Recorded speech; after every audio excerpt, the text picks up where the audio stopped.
اللہ الرحمن الرحیم پڑھیے الصلاۃ والسلام علیک یا رسول اللہ وعلی آلک و اصحابک یا سیدی یا حبیب اللہ الصلاۃ والسلام علیک یا رحمت للعالمین وعلی آلک و اصحابک یا سیدی یا حبیب اللہ۔ چند باتیں آپ کے گوش گزار کر کے گفتگو سمیٹ لوں گا۔ دعا ہے اللہ حق بیان کرنے کی توفیق عطا فرمائے اور قابل عمل باتوں پر ہم سب کو عمل کر کے زندگی کی راہوں کو درست کرنے کی توفیق عطا فرمائے۔ ارشاد باری تعالیٰ ہے وَلَوْ كُنْتَ فَظًّا غَلِيظَ الْقَلْبِ لَانفَضُّوا مِنْ حَوْلِكَ، فرمایا محبوب اگر آپ کا دل سخت اور مزاج تند ہوتا تو یہ لوگ آپ کے گرد کبھی بھی نہ بیٹھتے۔ جب غزوہ خیبر ہوا تو کچھ لوگ پلٹ گئے، دوبارہ حضور کی خدمت میں حاضر ہوتے ہیں تو آپ صلی اللہ علیہ وسلم عفو درگزر سے کام لیتے ہیں۔ حاضرین مجلس، دین محبت سے پھیلا ہے، دین حسن اخلاق سے پھیلا ہے۔ ایک ہندو شاعر کہتا ہے یہ لڑتے قبائل کو کس نے بتایا، محبت نہیں ہے تو کچھ بھی نہیں ہے۔ کائنات کی چمک، کائنات کی رونق، یہ سب محبت کے دم قدم سے ہے۔ نبی رحمت صلی اللہ علیہ وسلم فرماتے ہیں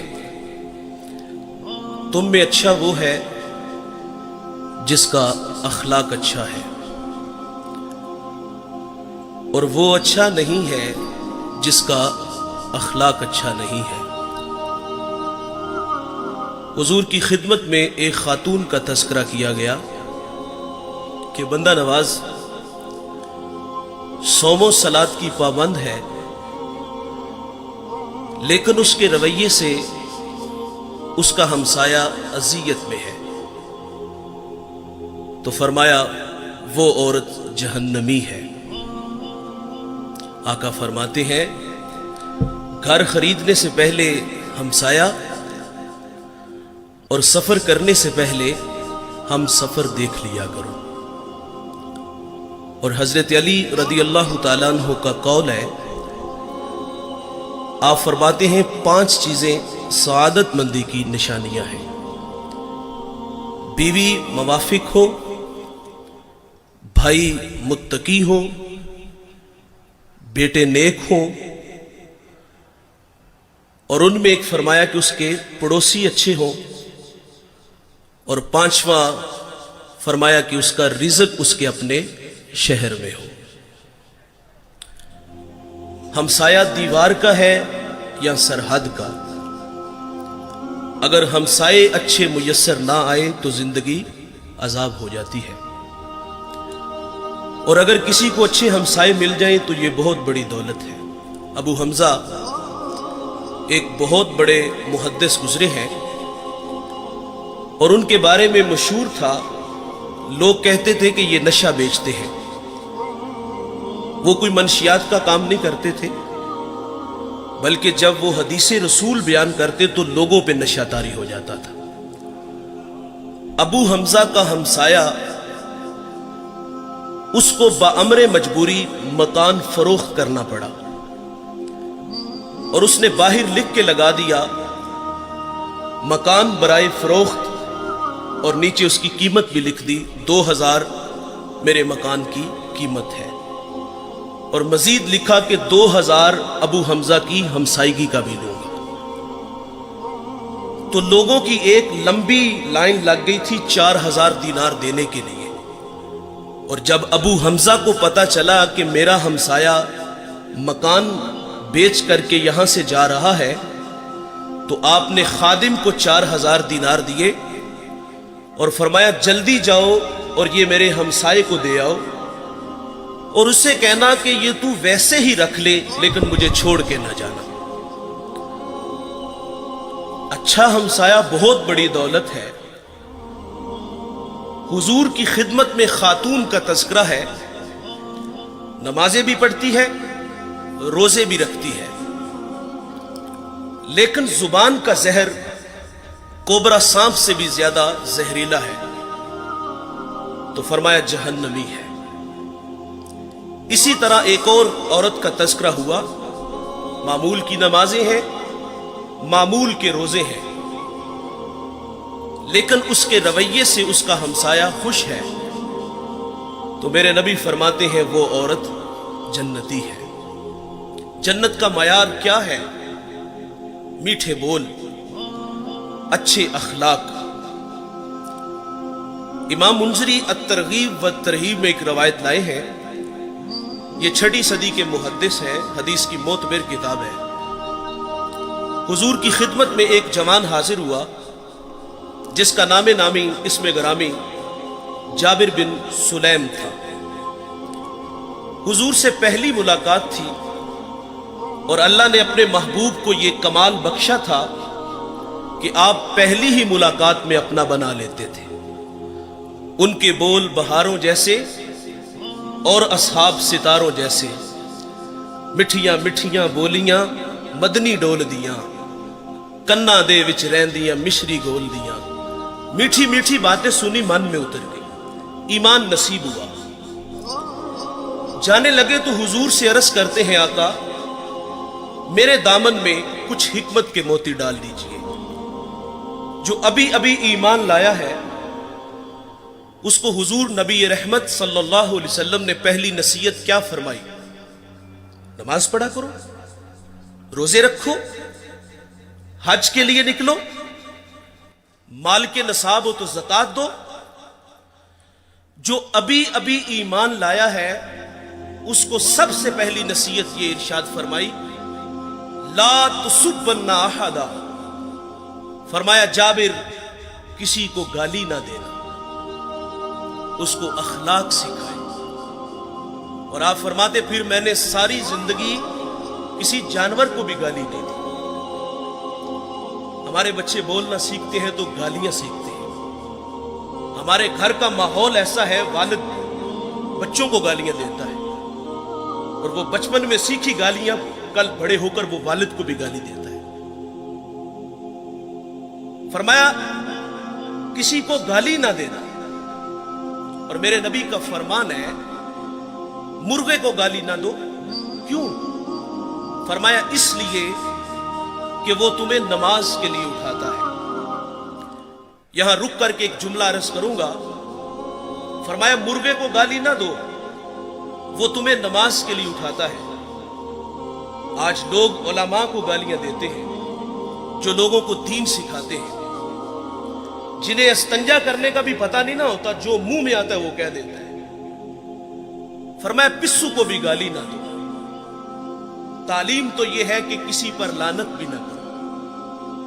سیدنا صدیق اکبر رضی اللہ تعالیٰ عنہ فرماتے ہیں ایک دن مجھے غلام پہ غصہ آ گیا اور میں نے اس پہ لعنت کر دی، تو نبی رحمت صلی اللہ علیہ وسلم فرماتے لعینا وصدیقینا کلا ورب الکعبہ، صدیق بھی ہو اور لعنت بھی کرے، رب کعبہ کی قسم ایسا ہرگز نہیں ہو سکتا۔ تو آپ جی ہی جی میں شرمسار ہوئے اور اس غلام کو آپ نے کفارے کے طور پہ آزاد کر دیا۔ جابر کو حضور نے پہلی نصیحت فرمائی کہ کسی کو گالی نہ دینا۔ دوسری نصیحت فرمائی کہ جابر نیکی کو حقیر نہ جاننا۔ ہم لوگ گزر جاتے ہیں اس خیال سے کہ بھلا اس کا اجر کیا ہوگا۔ رحمت حق بہانہ می جویت، اللہ کی رحمت بندے کو بخشنے کے بہانے ڈھونڈتی ہے۔ ایک بہت بڑے محدث دنیا سے گئے، کسی کو خواب میں ملے تو پوچھا سنائے صاحب کیسے ہیں؟ کہا جنت کا باغ ہے قبر،